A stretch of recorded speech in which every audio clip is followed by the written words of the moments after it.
Hi everyone, welcome to the Sunday Social. Should be quite an interesting episode. I say that every week, don't I? I should get a new tagline.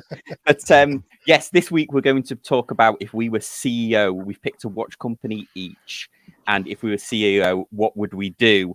But we might be cutting the stream short because JJ has already said, give myself a huge pay raise, which seems is the correct answer. But before we dive into that, we'll do a wristwatch check. Mark, do you want to kick us off with a wristwatch check? I will kick you off with a wristwatch check.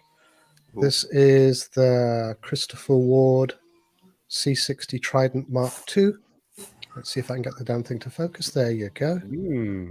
This is from 2015. It was the second watch to use the SH21, and it's a big boy.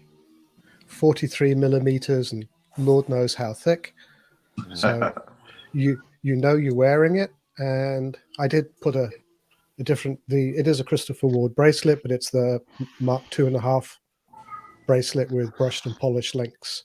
So one of my favorites. I've had it for 8 years now, and it's great. Wow, awesome. Dave, what are you wearing? I am wearing my Moser Streamliner in honor of the fact that it's been discontinued officially a couple of days ago. Ooh, green is awesome. Yeah, it's a very good dial, to be honest. It's a very good dial. That was a very surprising Instagram post I saw where it looked like they were phasing it out. And I go, uh-oh. No, it is, yep. It's so the Green Dragon, or the Matrix is officially called, has gone. He told me last September they were finishing it. So they were just waiting to finish. They didn't take any more orders, and they were just delivering the last of them. And then that's it, gone, and there's a all new dial coming. Although there's a clue out there as to what it is. Oh, cool. Pete, what are you wearing? I am wearing this Mueller Glasuta M99 City. So my entree into... Hang on. Why won't you focus? There we go. There. Anyway, my entree into German watches, my entree into a little independent that's out there doing their own weird thing. Love it. Awesome. Patrick, you're up next.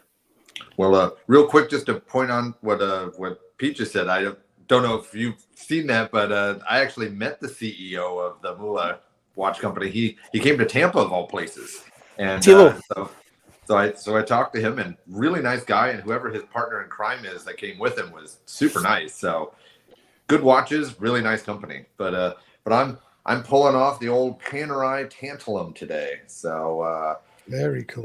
I needed to get some weightlifting done on my wrist, so I decided I'd lift this bad boy up because it is heavy.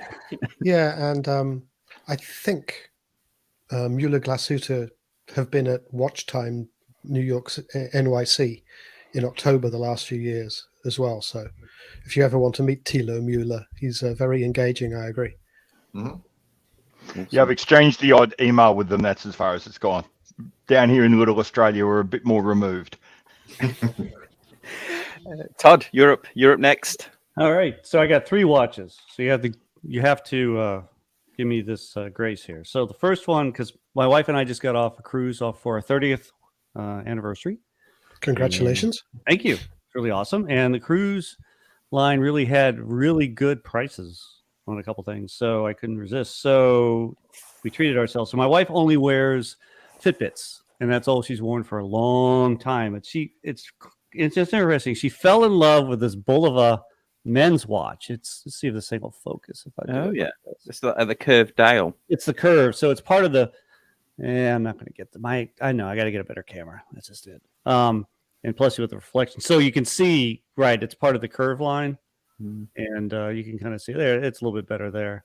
So it's got a really nice rubber strap. I mean, it's a very inexpensive watch. Her nice watch that she got is something that Patrick will appreciate that I mentioned before. Is I got a ceramic Rado. Okay. There you go. Right, all black. It's really cool, and it's a little quartz job, which is perfect for her. But mine was something I've been looking at for a while, but just didn't know until I actually got on wrist, which is the petroleum dialed Longines Big Eye. Cool watch. Yeah, thank you. In a titanium. This is the titanium. This is the first titanium watch I've ever owned that wasn't just an old Seiko that was trying to get to work again. And oh boy, I really, really like it. It's certainly got, it's certainly distinctive. The blue petroleum is super nice. The band is okay. It's not bad, but I'm going to go to Man Cave Leather and get something that would better, show off. I can get it right. This blue, petroleum blue. And I would like to find, I looked, I forgot who did it. Somebody did a review of this, and they actually had their jeweler pull off the case back. And Longines has done an exceptional job decorating this movement. It's got Geneva striping, on it. It's got a lot of really nice brushing and such. So if I can get some sort of exhibition case back on this, that would be really great. Yeah, awesome, cool. I'm wearing my my Seiko, my GMT thing on my. Glad you have a Seiko.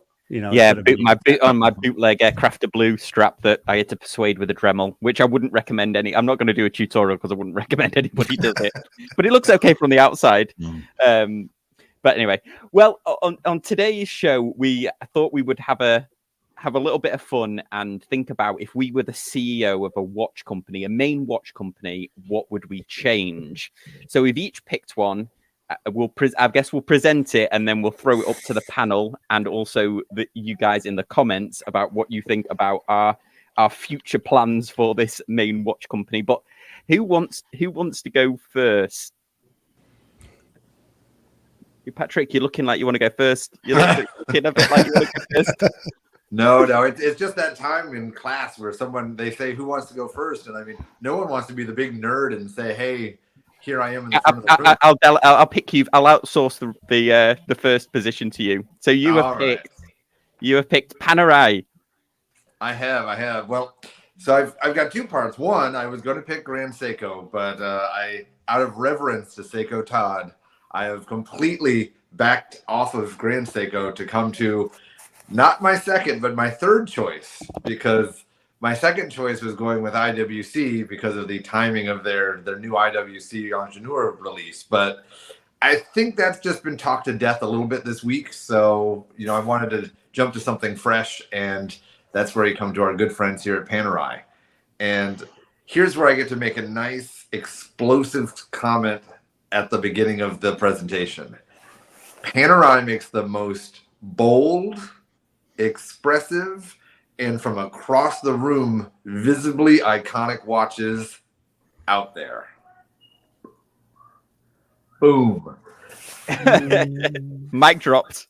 And Silent. the idea of that is, I think Panerai has so much going for them in terms of style. Like, we've got issues with their quality control and all the stuff that I know I'm going to hear later in here. But the idea is, and I say it often, a Rolex just looks like a Rolex.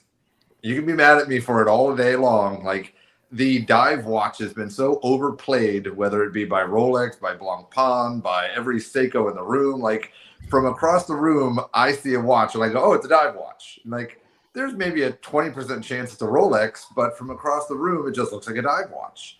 When you see a Panerai, you know it's a Panerai. And that kind of built-in, I don't know what you'd call it, advertisements to the world, is hard to beat. And I think Panerai is dropping the ball selling that. And that's why, as the new Panerai CEO, I'm going to completely take over, and I'm going to give Panerai what they need. They need to just make better watches. They've already got the case. They've already got the design. They've already got, the bread and butter to really make a good sandwich. But they just need better movements. They need thinner movements. They need thinner, smaller, more proportional to everybody else's wrist sizes. And I think they're ready to jump back up to the big time of watch brands. Like water resistance? Yeah, exactly. Don't get into that Douai garbage. I've made fun of Douai from the beginning of its existence. That's just stupid. Like, you're making a crown guarded Panerai, but then you're making it 30 meters water resistant. That's just hot garbage.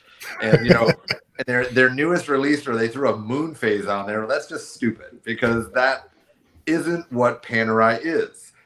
Make a Panerai and sell it for people who want a Panerai. And what it should be is a rugged, toolish dive watch. And I think they would sell well as long as they got rid of the size. Because, I'm a 6.5 wrister. This is a 44 millimeter, Luminor case. And it's a big boy. And, it wears. As I said, it's still, even as large as this watch is, wears pretty decent on a small wrist. But would this be better as a 40? Yes. But why can't they make a 40, but put all the style and the good stuff that they've got in their 44s and 47s into a 40? Because right now they're making 38s and 40s, but they're all garbage. They've got their 9001 movement, which just, it's the bottom of the barrel movement. And, they could really do what they did back here where they had beautiful exhibition case backs and they had movements that had bridges and some real, Panerai labeled detail on there. Like, they look special. And that's why, I do love Panerai, but I like vintage Panerai. So old school or new school Panerai watches, they just, except for that annual calendar. That one's pretty cool. But radio mirror case, don't care for the radio mirror. But besides that, that's kind of my take on Panerai is they have such an iconic face, an iconic brand that they really could make it better if they just modernized their icon. I will now take your insults. So as the new CEO, are you going to look into the kind of marketing narrative from the history and maybe go over it with a fine marker and kind of get rid of most of the history that doesn't actually exist? Well, see, good news, Dave. I am completely anti the history of a watch. I just don't care. And I've said that about Rolex. I've said that about Blancpain. I've said that about all of these guys. I look at a watch as a thing of beauty and or technical spec. And, whether they were the first one to do this or they strapped themselves to a submarine and did whatever, I don't care. I want to have a beautiful watch on my wrist and I want to feel good when I'm wearing it. And, the history isn't so much important to me. So, yes, I will have some of my secondary CEO people maybe amend some of those changes. But as CEO, I'm going forward with just the planning of the future. Yeah, I think the second thing you might want to step in and do is talk to your social media folk and say, can you please A, stop making shit up, and B, can you just make sure we don't post any more fakes?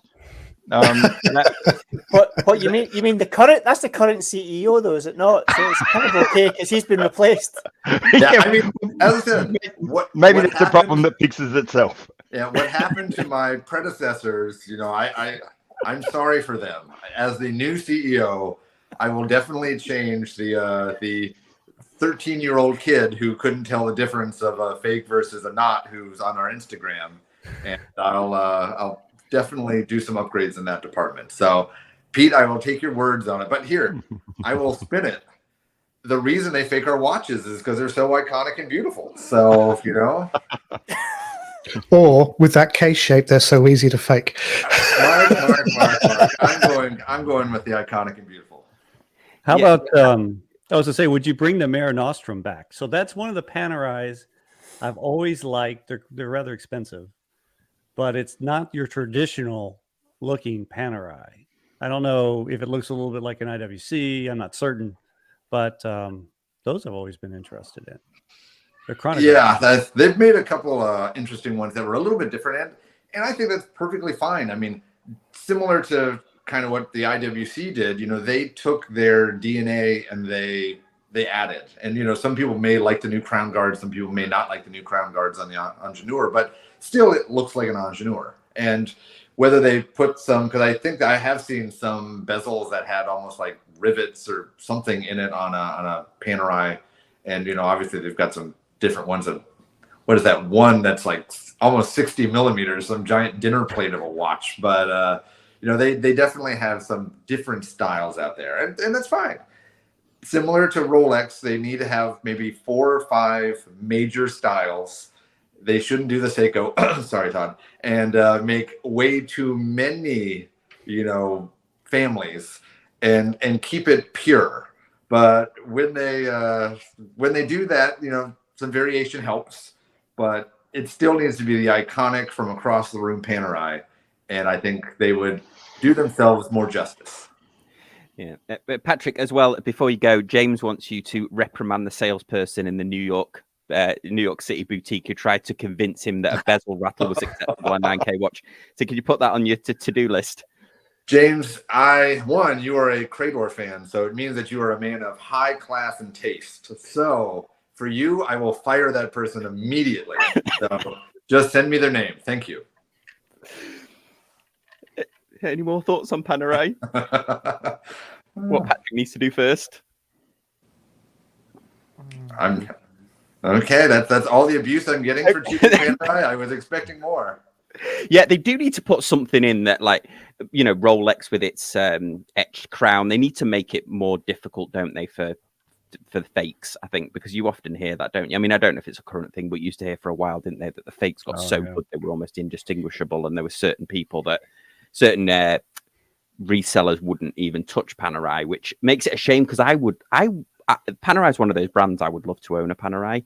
I think they're a little bit rich for my blood, the new ones. I mean, Yeah, but the part about that with the easy to fake, but aren't Rolexes super easy to fake? Because, I mean, they don't have an exposed case back. And so that's kind of where Panerai gets in trouble, where they don't have an exposed case back on a lot of their models.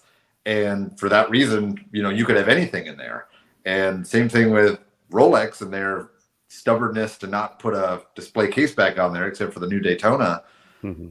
They're pretty easy to fake. I mean, my buddy bought a $300 clone Submariner or something, and you're right, from across the room you definitely couldn't tell. In hand it felt a little bit more jangly, but it really wasn't that bad. And I don't know, I think most brands are pretty guilty of fakes, as long as they're popular enough that you want to make a fake. Thank you, everybody. Yeah.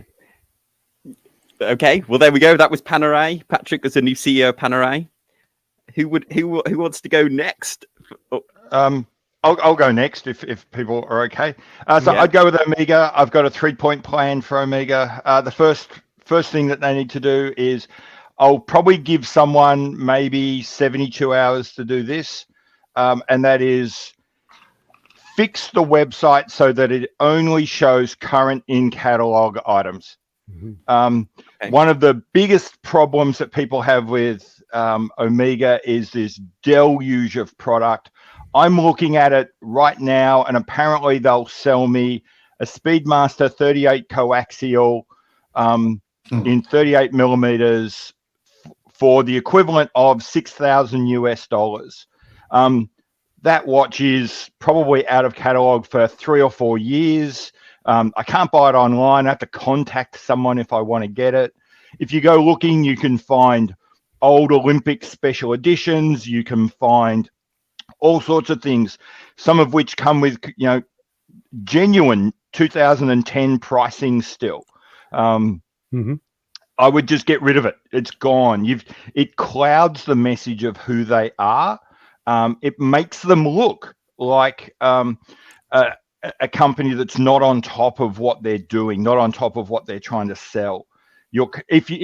Now, I kind of like having that stuff there as a research tool. So it create a back catalog area. They can really do some interesting things with that.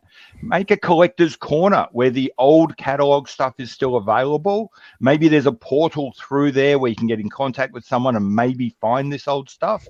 But don't clutter up your existing brand new. This is what you should be expecting to see when you walk into an AD kind of storefront. I just think it's really unprofessional. Second thing I would do.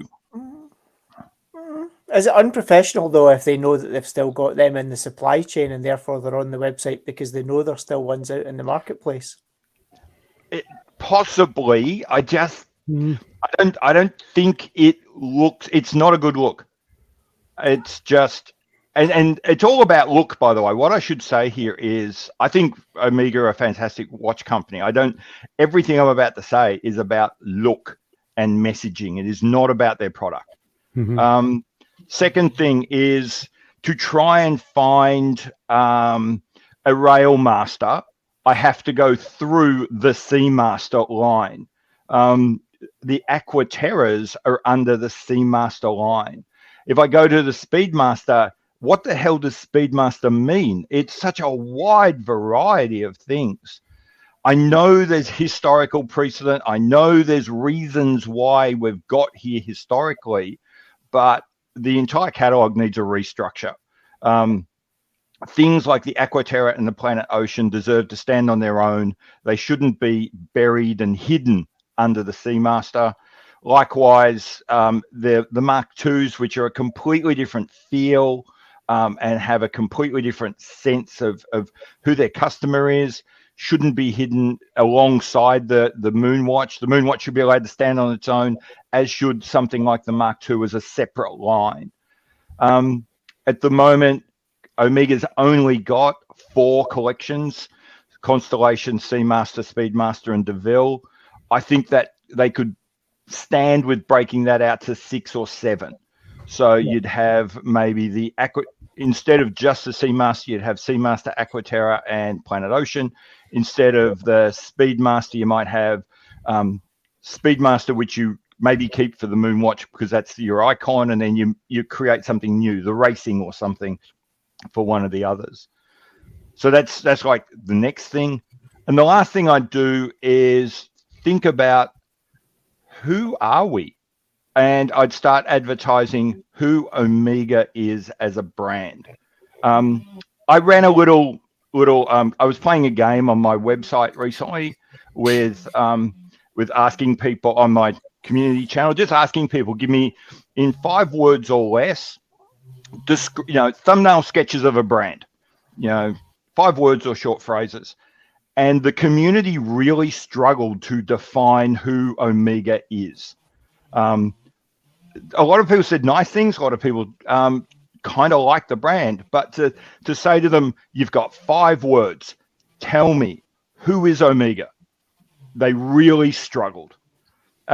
Separately, I've run different things about asking people, the history of the brand. Where did it come from? Why is it called Omega? Who founded it? Now, I'm not saying that it's important to know the year something was founded. I'm not saying that if people could say why Omega is called Omega, they're more likely to buy one.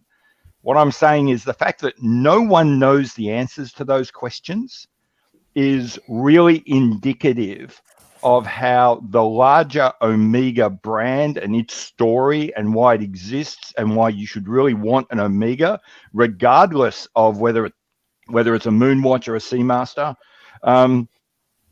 That whole kind of branding story is just missing.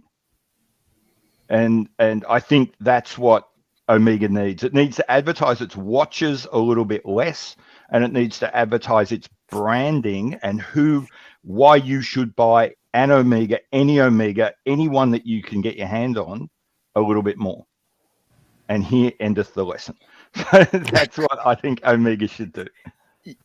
I actually agree with a lot of your points there. They have some of them are popping up here, but their brand ambassadors are more celebrities, aren't they, and musicians. They don't seem to have any brand ambassadors on their website or in their advertising that the general public would see.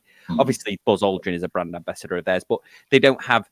They're at the Olympics, aren't they, a lot? And you never see somebody, an Olympic athlete that is. I mean, they've done Olympic athletes collaborations for sure, but they is that Eddie Redmayne?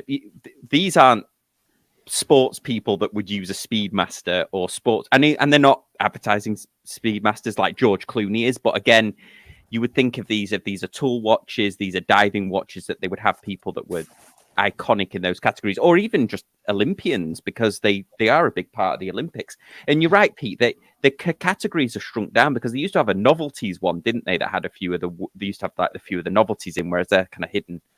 That's my piece on Omega. Yeah, I'd say I agree, particularly about the branding, because most of the good companies, and I mean, Omega is a good company, they don't use sort of that immature superstar thing. I mean, that's a tag thing where you walk in and you pretty much see like a picture of some famous person wearing a tag. And, it might get my wife's attention, but I don't give a rat's patoot. And, kind of what you said earlier about their advertising, the only Omega I've ever bought, even though I sold it because it was a chronograph, but was they had a really awesome, maybe 10 years ago, some advertisement where they showed like people and there were gears and it was just like walking around a planet full of gears and it just looked very mechanical and classy. And that actually inspired me to want to buy an Omega. And, I kept it for 5-6 years, but then I kind of fell out of love with it. And when I realized I hadn't worn it for 3 years, I said, okay, this is time to go. So Omega's marketing, they know, because they have lists who they're selling to, but they're not telling people why you want to buy one.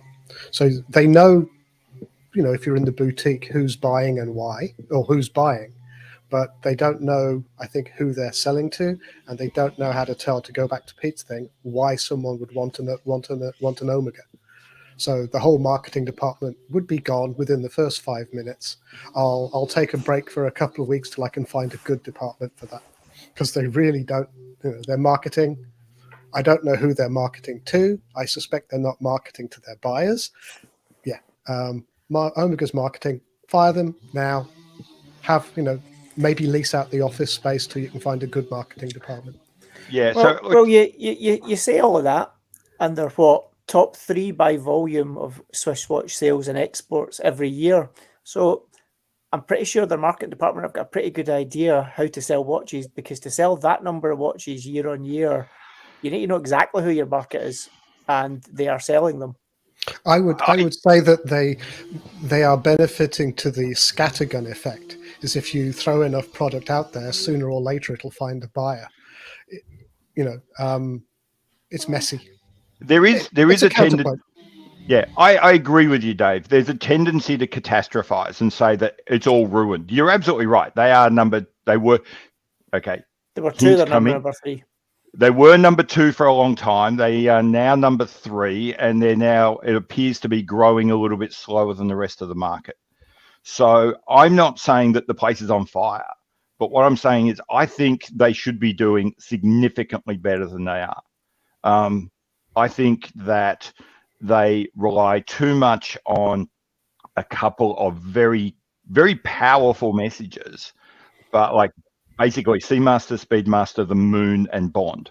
But what they've failed to do is build a narrative that joins all of those together and says, and you should also consider a Constellation, and you should also consider an Aquaterra, and they don't sell anywhere near enough of those things because their marketing is so defined that it hasn't made the idea of owning an Omega powerful enough. I think that's still that's very indicative though of the Western European, US, and potentially Australian market. If you look at the Asian market, that they sell a lot of Constellation. In fact, a lot of it.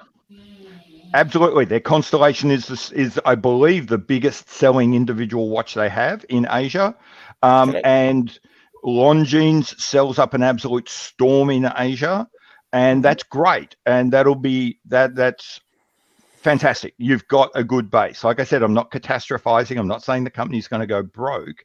What I'm saying is if you want to improve, then you need to make the Constellation as popular in the West as it is in Asia. And that's not going to happen because I sometimes think that the problem with Omega is they're doing quite well and they're quite satisfied with where they are. And I have a suspicion whenever anyone comes in and says you could do better, they say, but we're doing really well. We're number 2. I think they've become a little too comfortable with being number 2. I guess. Sorry, Dave. Go ahead. No, I was going to say you could use the same argument with Rolex, though. They sit at a number that they're quite happy with. Could they make half again as many watches? Absolutely. Why don't they is the question. Yeah, that's true, but then Rolex is a whole different problem. Yeah, and their Same issue, ambassadors though. are, their ambassadors are like, real and imaginary Rolex wearers, aren't they? Like they have golfers and they have, Martin Scorsese and they have the guy. Oh God, sorry, the yacht guy, the famous yacht guy, the British guy. Sorry, forgot his name. I don't. The problem with Rolex is they're like a black hole. They're so big, so massive that it is rumored that they spend 30 to 40% of turnover on marketing. If that's remotely true, then their marketing budget is more than the turnover of the next three brands combined. They're just a different universe. I'm not saying that you can't aspire to topple them, and I think Omega should have, even if they never get there, they should sort of have an idea that's what we'd like to be as a stretch goal. It kind of creates some shape for where they want to go. But to say that you're going to have the same strategies, one of the things I'd point out is don't confuse the things that made Rolex great with the things that they do now that they are great. A lot of people look at Rolex now that they've captured a quarter of the Swiss watch market and say, that's what you need to do. But the things that they're doing now aren't the things that put them in that position. The thing that put them in that position was a creative explosion 50 years ago where they produced 16 iconic watches in a 15-year period. That is what made Rolex today. I don't agree with that. What makes Rolex today in the eyes of collectors, maybe, what makes Rolex today a company the size they are with the power they have is the fact that people don't buy a watch from Rolex, they buy a Rolex. They are buying a status symbol. And most people couldn't give an absolute toss what the watch actually looks like, what technical spec it has. They couldn't care anything about that. All they want is a Rolex on their wrist so that they can one up their workmates or their neighbours or their friends to say, I've made it, I've got a Rolex. That's what's made Rolex what it is, because they spent that amount of money in marketing to say, if you have a Rolex, you're successful. That's maybe what Omega need to do to get some of that cash out. No? Do you think, could Rolex have pulled that trick off when they had 4% of the market? To be honest, Rolex have got there by a lot of design, but also by luck. They're the one brand that made it to that position, and that's absolutely it. And now they know they have to throw millions and millions of Swiss francs a year at it to maintain this illusion of BS. Absolutely, this is better. Completely agree. And yet they sow Stephen Bradbury. That's a particularly Australian thing. I'm not sure if you guys get that, who Stephen Bradbury was. Okay, very, very quickly. Australia's only medal winner in short track speed skating in the Winter Olympics. Stephen Bradbury knew that he had no chance of winning a gold medal. He was not as good as the people he was chasing, but he also knew that the people he was chasing were hyper competitive and often knocked each other out. So one day, what he did at the Olympics was he skated extremely conservatively and just made the final, and then was coming last in the final, a long way behind everyone else. And sure enough, everyone else got involved in a great big tussle to win the gold on the last corner. They knocked everyone over. 5 skaters spilled all over the rink, and Bradbury went through, arms in the air, and said, "Thank you very much. Hand me my gold medal." That's not a bad analogy for how Rolex went through the quartz crisis. So, Dave, I completely agree with you, but my concern is people look at Rolex that held 20% of the market, and as you exactly say, spend hundreds of millions. Actually, that's not true. Spend billions of Swiss francs on marketing, and then say, if we want to get to the top, we have to act like Rolex is now. But that's not how they got to the top. That's a tactic you can pull when you own a quarter of the market. But if you're at 4% of the market and act like someone who's got 29% of the market, you're not going to proceed. You might do better. You'll make a little bit of money, but will you grow? I don't think so. Interesting point. Well, should we shift on then? I mean, Dave, do you want to go next, or if you want? Yeah, please do. Who did you pick? Citizen. Oh yeah. Awesome. So, what would I do? Well, for starters, I would actually work out that I'm not just a Japanese company selling to the Japanese market anymore, and that there is a much bigger world out there. Citizen are a company that still produce huge, vast amounts of really good medium and high-end watches that never see the light of day outside of the Japanese market. And, you know, a lot of people, especially in Europe, Australia, US, look at Citizen as a relatively low-end kind of mass market brand who occasionally pop out the odd cool watch. But if you go into Japan and you have a look, they've got swathes of watches that compete, maybe not with the high end of Grand Seiko, but certainly into the lower ends of Grand Seiko, they can compete quite nicely, thank you very much. And you never see any of it outside of Japan. So for starters, we would get that nonsense sorted out. And they own swathes of brands and businesses now, even in Switzerland. And they could get their act together and start to produce a line of, I don't know what we want to call them, but, you know, let's call it Grand Citizen for the sake of an analogy. But they are technically easily as capable of producing watches to the same caliber of watch that you'll get from Grand Seiko. And Grand Seiko, you know, they've spent the last few years, really actually realistically only the last 20 years, getting themselves out of Japan and into a bigger market. And they are slowly but surely getting themselves a nice little foothold, thank you very much, in the luxury watch sector within the States, within Europe, within Australian markets as well. And there's no reason that Citizen couldn't do that and can't do that. So that would be my take on it. And I'm not going to take all the crap out the bottom, the same as Seiko. You know, they are a vertically integrated manufacturer, the same as Seiko are.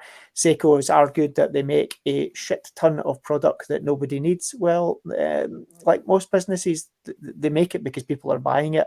So if that pays for the top end, good on them, you know. So a lot of people in the West don't like the fact that it's the same as Honda. Why do high-end Hondas in the States are not called Hondas? Because people don't want to buy an NSX that has the same badge on it as a Jazz. Grand Seiko technically suffer the same problem. I'm not going to buy a £25,000 Grand Seiko or a Credor because I can buy a £200 Seiko in the same shop. Citizen should stick to that, to be honest, because it's a much more Japanese cultural thing than it is European. So don't cow down to what Europe or the States want from marketing sense and do it your own way, but do more better in other markets. Yeah, I totally agree with this one. I totally agree. I often look on the Japanese websites for Citizens. There's some amazing ones, isn't there? And they're not the Miyota movements as well, other than the 8000 series, but the 9000 series is really good. You know, it's a comparable with or it's actually even is an ETA, isn't it? Or based on the they own. Yeah, and they own La Joux Panerai, so, you know, they've got plenty of access to technical nouns if they want it as well. You know, brands like Arnold & Son, who've got some absolutely amazing movements. You know, they've got the access to technical, and they've got access to brand and ideas that they could do if they wanted to. And, you know, you look at things like the Series 8s, you can get a tiny number of them outside of Japan. But when you look at the stuff they do there, the 0100s, the 0200 range, the washi paper stuff, there's so many cool watches, not even in big price points, in that kind of $2,000 to $4,000 mark. They've got loads of cool watches that you just never see. Yeah. I think I completely agree with Dave. I think Citizen's another one of those companies where the product is fine, but just making it available and getting it to people seems to be a real struggle for Citizen. Yeah.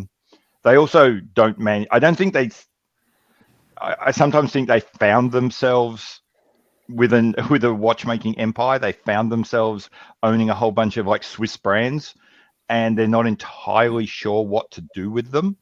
So I think I agree with Dave's first port of call. My second port of call for Citizen would be, you own Frederic Constant, you own Alpina, you own La Panerai, you own Arnold's and Sons, you own Atelier de Monaco. What's the plan? What are we doing with these? Because I just feel like, and I'm saying that it's kind of like as an Alpina owner, sort of saying, I just feel like they're drifting, like no one's kind of figured out what they want to do with those companies yet. Yeah.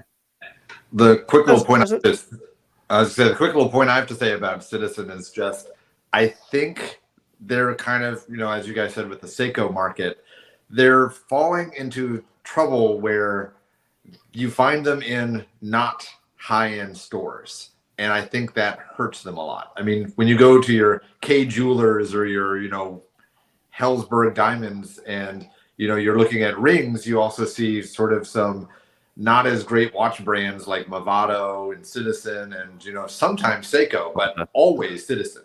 And I think it's hard for particularly the Western culture to get over that, where you go into sort of a not so high-end store and you see a quote, not so high-end watch, you kind of put those labels together.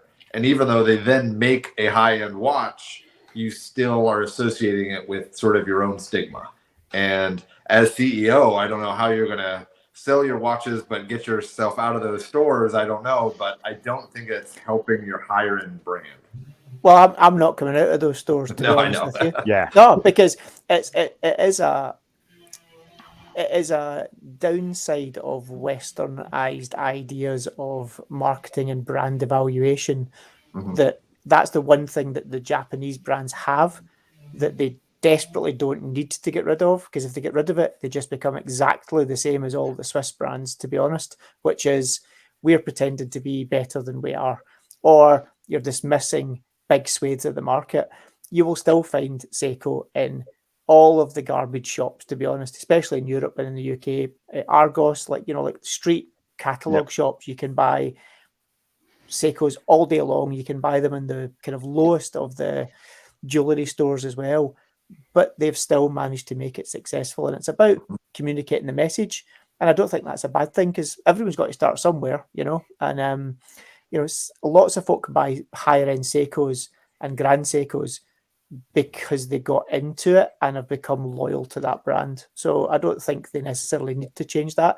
Will they not get some folk buying them? Sure.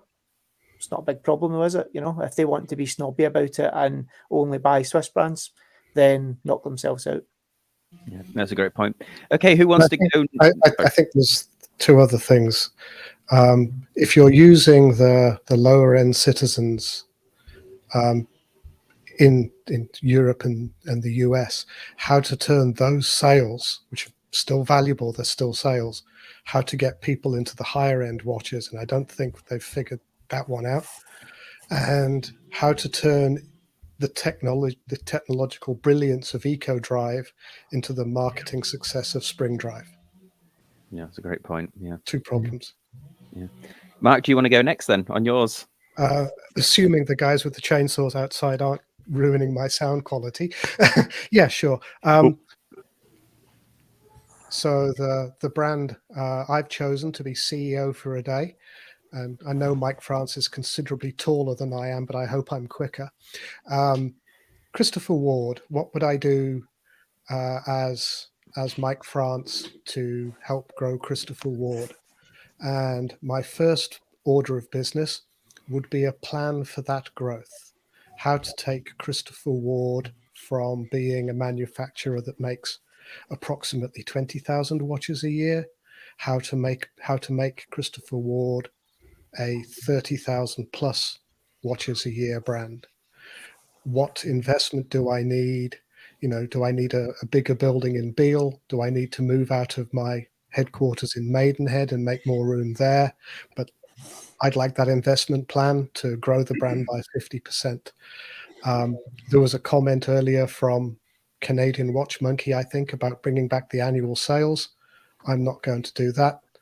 I'm going to accept that I have and I value the £1,000 customer, but I want to grow the £2,000 and the £4,000 customer as well. And then I would make sure that when I revamp SH21 to version 2, I don't make the same mistake that Oris made. And I will say that the watches that SH21 version 2 goes into do not look like my Solita or ETA watches. And I will thank Pete McConville very much for that good advice. So yes, that's what I do. And if I was having a really good glass of wine at the end of the day, I'd worry about my succession plan and how I get Adrian Buchmann to be the second Mike France. Yeah. I was going to say, does Christopher Ward want to sell more watches right now? Like, I was talking to one of my contacts that has understands or communicates a lot with Bucherer, and Bucherer doesn't want to make more than 20 to 25,000 watches a year or whatever the current number is. They just don't want to do any more. What does CW want to do now? Well, you have two choices. You increase the average selling price of your watch, and the Bel Canto was a great step towards that, perhaps the first really successful step they've taken towards that. Or you accept that that is going to be a very long-term struggle because it's a whole brand reimagining. And then can you move into that mid-range category at a higher volume? There's all sorts of different ways to grow, but that's the sort of strategic planning. What's your investment? What's your return on investment? How do you do that? And that would probably be the one thing that keeps me awake at night for Christopher Ward. How do I make that inevitable growth step? Otherwise, they will be, and as far as I can tell, they've made 20,000 watches since 2016. How do I get out of that loop? Or if I choose to stay at that volume, how do I still grow? Because if you don't grow, you die. Yeah, that's some great points there. Any more thoughts on Christopher Ward? Yeah. Well, Todd, you're up next then. Seiko. So first, I'll state that Scottish Watches did a really good write-up of Grand Seiko from Watches and Wonders. So I won't repeat anything that's in there, other than if, as part of Seiko, what I would like to do is, in terms of Grand Seiko, is make smaller versions of their sports watches. They're still ginormous. I love a lot of them. I put them on wrist, and I'm thinking, oh my goodness, and it's not. And they don't fit like a turtle does. Like a turtle will fit on my wrist fine, but the lugs on a GS are just too long, and for some of them. And so anyhow, I do that, and I won't quibble about the bracelets. Everyone, all the watch reviewers say the bracelets are subpar for the price. That's a whole nother thing. But looking at Seiko, there's confusion to me. So Seiko's been moving up market for a number of years, and that's fine. And so they now own Orient. I've always said that Orient's kind of like the new Seiko in terms of what Seiko was, let's say 10 years ago, in terms of price position, other than the Seiko 5 line, which is still there and is designed to be $80 a watch, and that's great. But the confusion is, okay, where does the Seiko 5 Sports, where does Prospect, where does Presage, where does King Seiko, where does all this fit? Because there's a lot of crossover. It's confusing. There's far too many models. Seiko in the past, I would have argued, didn't understand their own history.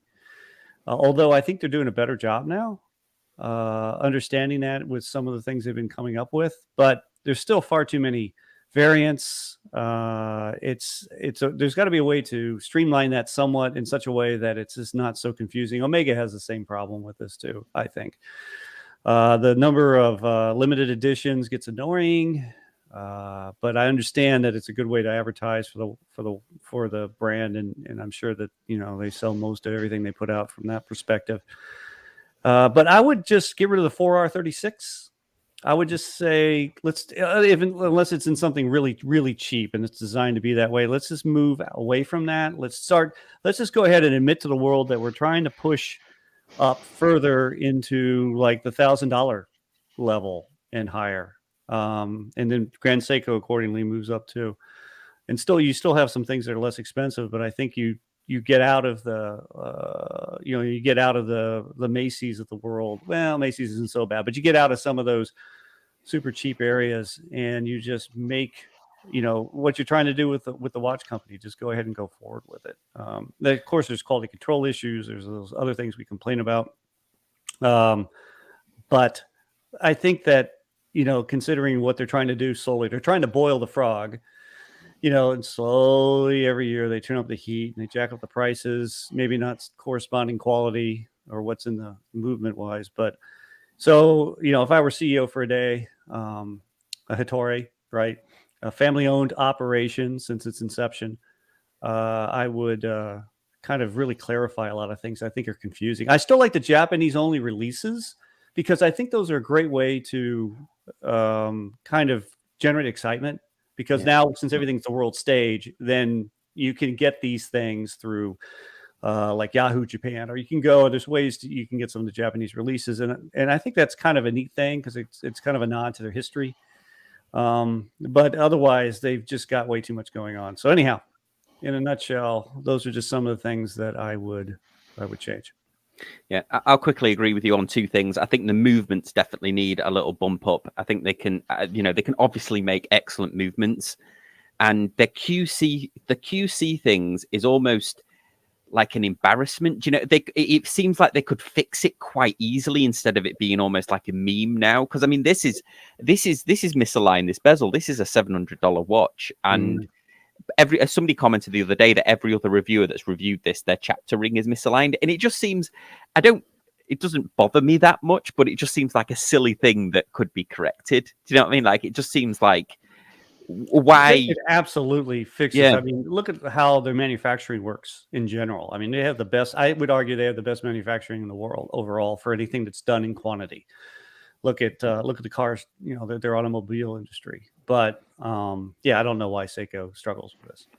Yeah, we just got a super chat in. Thank you very much, Canadian Watch Monkey. No display backs for movements without lipstick. I think it links to his earlier comment he said about no more display backs for Seiko. Thank you very much for the super chat. Very kind of you. So what's lipstick? I need to know. I think it just means like tighten it up a little bit, doesn't it? Embellishing the movement a little. Decoration, yeah. I could buy a Seiko 5 for $80 that has a display case back. Do you want to see it? I don't know. But Todd, I think I agree with you that something's changing within Seiko, that kind of strategic management.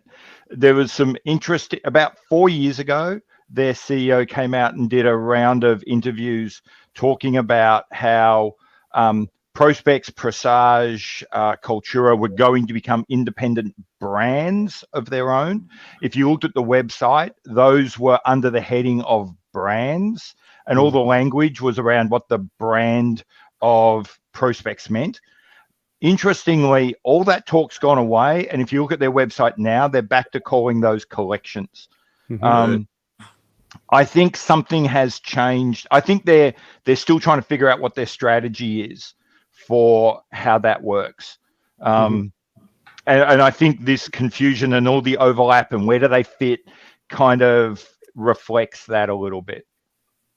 Yeah, I agree. I think that's something that Rolex has done a superb job. Of course, they only have so many collections, so to speak, but I mean, you understand where I think, at least notionally, where Rolex fits in the big scheme of things, and whereas Omega and Seiko are somewhat confusing. Yeah, I don't remember exactly which model it is, but yes, one of those prospects that looks exactly like the Grand Seiko, but costs like $3,000 less.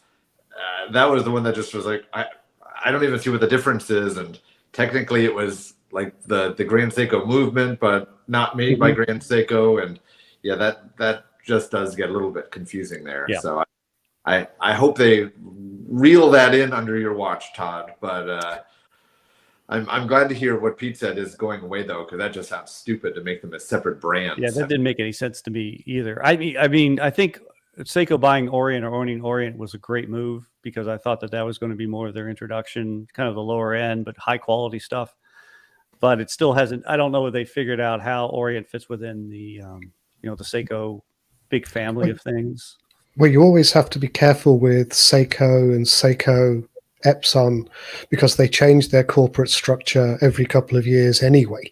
So for a long time, people said, well, Seiko own Orient. Well, they were part of the same conglomerate, but under a totally different financial arrangement.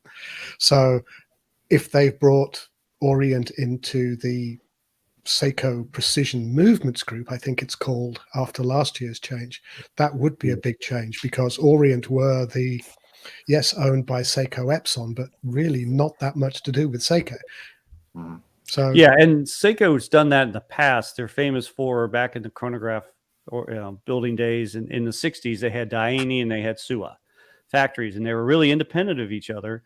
And the idea was that they would both innovate separately, and that would accelerate the pace of innovation. So that's why we have some of the different versions like King Seiko versus Grand Seiko. Now, King Seiko does it, to me, I don't know what that means, right? It's not a Daini factory. It's not the separate entity that I think it is. But anyhow, yeah, that's a little bit of some of their history, I think, playing out there with what you're saying, Mark. They still have that to a certain extent, though, with Grand Seiko, where there's two distinct manufacturers, and each of them are only allowed to do certain things. So spring drive is all made in one. Right. That's why, for example, you see a lot of stuff for Grand Seiko that will say inspired by Mount Iawati, but you will never find a spring drive with a Mount Iawati dial because spring drives are made in the south and they can't see the mountain from there. Therefore, they're not allowed to use Mount Iawati dials in spring drive watches, even if they want to. So they've still got a bit of that kind of culture. King Seiko died, though, remember. It was the loser. They've only brought that back as a bit of a slide it back in as a nod to heritage in terms of bring back that style within. I mean, technically, remember, it sits as a separate collection. It's so small, though. Technically, you've got Presage, you've got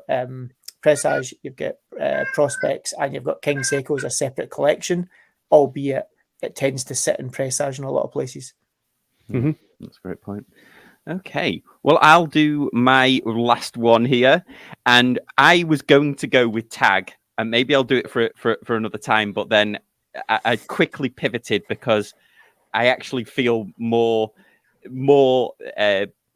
this brand could do with a little bit of a change in management, and that is CWC. But before I get to that, Bobby Legs, thank you so much for the very generous super chat. Thank you very much. I was on Bobby Legs' channel a couple of weeks ago. Highly recommend that you check it out. Thank you so much, Bobby, for that super chat. Okay, so CWC, Cabot Watch Company, is an extremely, extremely important British brand. They originally made watches for the military for quite a while, actually. So they had their G10 watches. They also made watches for the Royal Navy. They actually only sell watches now or provide them to the military for the SBS, which is the Special Boat Service.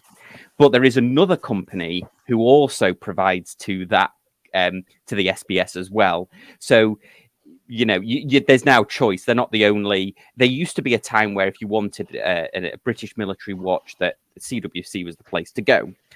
The reason that I think they need some change is because their pricing has been all over the place.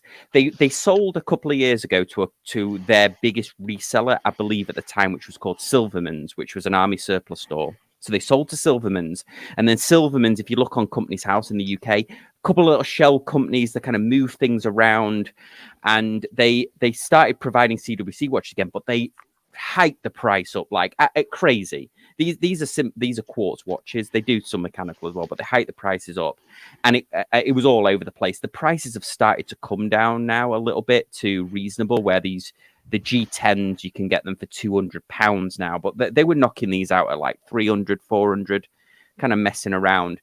The other thing that needs to be changed with it is they often they find watches in their archive, they say, which is in their stock room. and they'll post it on social media for sale, Instagram, and people are all over it. Oh, is this a new release? Is this a new release? And then all they just see a series of them commenting, oh, sorry, no, this was just one off, and so on. So they'll find like rare CWC watches somehow under the couch cushions or whatever. So they really need to they need to change their social media a little bit. The other thing that they need to do is their pilot chronographs, their quartz ones, which were the ones that were actually used. So they have quartz and mechanical versions of the watches, but actually it was more often the quartz that were actually used by the British military. But they never have stock of the quartz ones. They leave a lot of watches on there that are never in stock. A personal bugbear of mine is the fact that they don't have a quartz diver with the date anymore. They just don't make it anymore. And they'll also do silly things like they'll polish the case and then call it a new line. Like this watch here, the Mark I, they just polish the case and then that's suddenly like a new line.